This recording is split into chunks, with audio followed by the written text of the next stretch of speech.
보이지 않는 작은 것 하나 놓칠 수 없어 늘 더 생각하곤 해 수없이 많은 우리나라의 세관이 만들어지는 것은 미국과 우리 간에 1882년에 맺어진 조미수호 통상조약 이후가 됩니다. 1883년 그러니까 그 다음 해에 우리나라는 인천, 원산, 부산 이렇게 개항장이 순서대로 세관이 만들어집니다. 그 당시는 세관이라 부르지 않았고 청나라 그러니까 중국식으로 해관이라는 간판을 따랐습니다.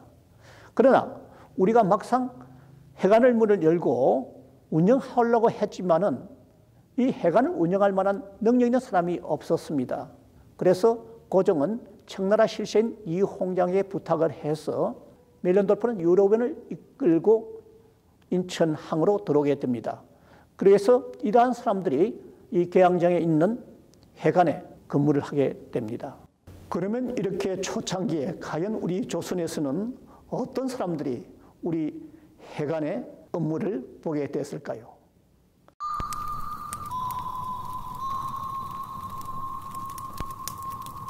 관세 총세세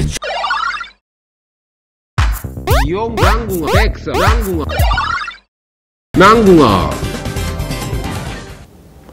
먼저 우리나라의 최초의 해관은 하면 낭궁 선생을 덜밀 수가 있습니다.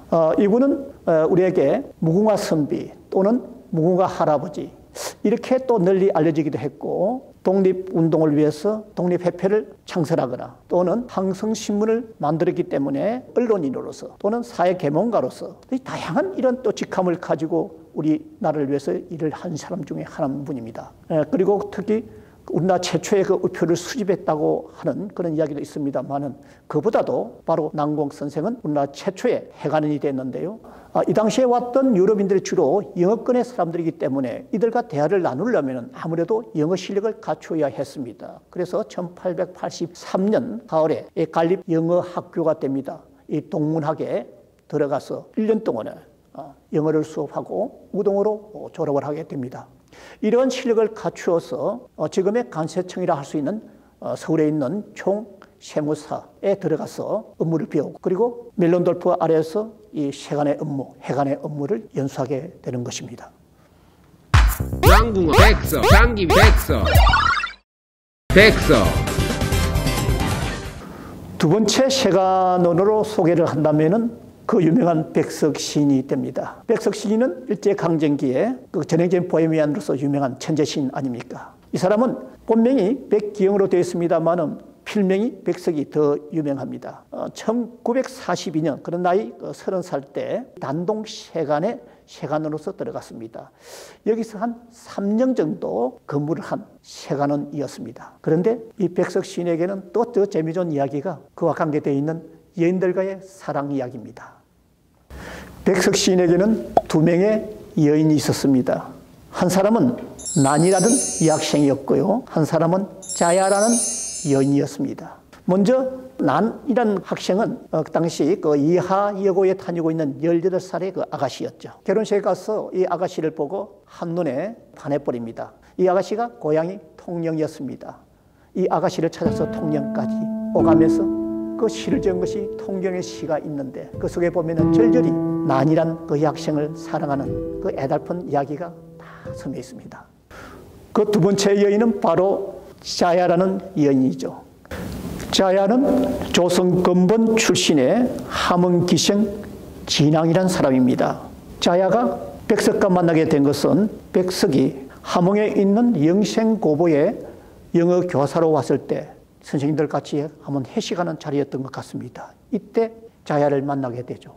그러고는 이 사람의 첫눈에 두 사람 반해서 그야말로 뜨거운 연인 사이로 바뀌게 됩니다. 백석은 사랑하는 여인이 사들고 온 당 시선집 가운데서 자야오가라는 그 시기지를 발견하고는 그에게 자야라는 애칭을 붙여주게 됩니다. 기생을 사랑한다는 이야기를 들은 백석의 부모들은 단호하게 반대를 합니다. 그리고는 강제로 백석을 중매 결혼을 시켜버리죠. 그렇지만은 백석은 사랑하는 자야를 잊을 수가 없습니다. 역시 자야도 백석을 잊을 수가 없습니다. 그렇지만은 백석의 앞날을 위해서 사랑을 앓으면서도 결국은 남쪽으로 발길을 돌립니다. 해방이 되면서 자야는 서울에서 김영안으로 활동을 하게 됩니다. 그리고 일제강점기 때 청암장으로 유명한 별장이 있었는데요. 이것을 인수를 해서 우리나라 최고의 대흥각이라는 요정으로 만들어냅니다. 그리고 백석의 생일인 7월 1일에는 음식도 먹지 않고 노래도 부르지 않으면서 그날 하루만이라도 백석을 기리게 됩니다. 이 사람이 자그마치 1000억 대나 되는 이런 대흥각을 바로 법정 스님에게 시주를 하지 않습니까? 그래서 이 대흥각이 길상사로 변하게 되고 또 김영안은 길상하로 법명을 받게 되는 것이죠. 김영안이 죽기 전 열 전에 한 기자가 물었습니다. 백석이 무엇이 그렇게 좋냐고요. 그런데 김영안은 이렇게 말하죠. 1000억 재산 이거 아무것도 아니야. 그분의 시 한 줄만큼도 안 돼. 나는 다시 태어나면 시를 쓸 거야. 이렇게 이야기했다고 합니다. 그러니까 죽어갈 때까지 백석을 사랑했고 시를 사랑한 여인이었습니다.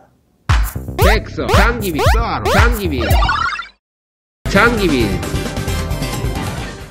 세 번째로 세간 가족으로 소개하고 싶은 사람은 우리 제2대 국무총리를 지냈던 장명 박사의 부친입니다. 장기빈 씨는 부산 세간의 초대 세간장이었습니다. 장기빈 세간장은 1895년에 서울관립영어학교를 졸업했는데요. 그야말로 우수한 성적으로 졸업을 했습니다. 졸업과 동시에 탁지부에 들어가서 이 통역을 담당하는 방파이는 직책을 가지고 근무를 하게 됩니다. 그리고는 1905년에 주사로서 진급이 돼서 인천 해관에서 계속 근무하게 됩니다. 일제강점기가 되면서 모든 간직을 버리고 개인 사업을 하게 됩니다. 그리고는 1939년까지 미국의 석유회사 서텐다드 회사에서 한국지사죠. 여기에서 근무를 하면서 무역과 보험에 대한 업무를 하게 됩니다.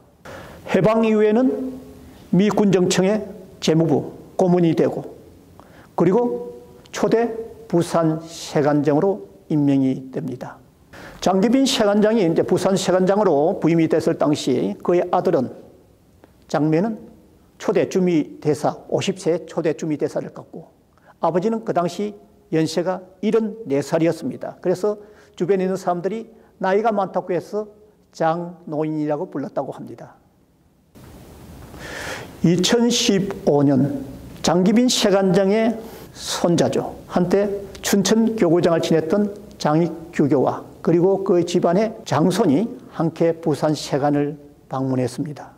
할아버지의 흔적을 찾아서 온 것이죠. 그해 우리 간세청에서 가장 우수한 감시종으로 선정이 된 선박이 할아버지 이름을 딴 장기빈호였습니다. 그래서 이들은요 그날 세관박물관을 둘러보고 그 다음에 이 감시정을 타고 부산항을 순시하면서 그야말로 할아버지가 근무했던 이 부산 세관에서의 세관가족으로서 큰 감회에 적기도 했습니다. 백석 장기빈 쏘아로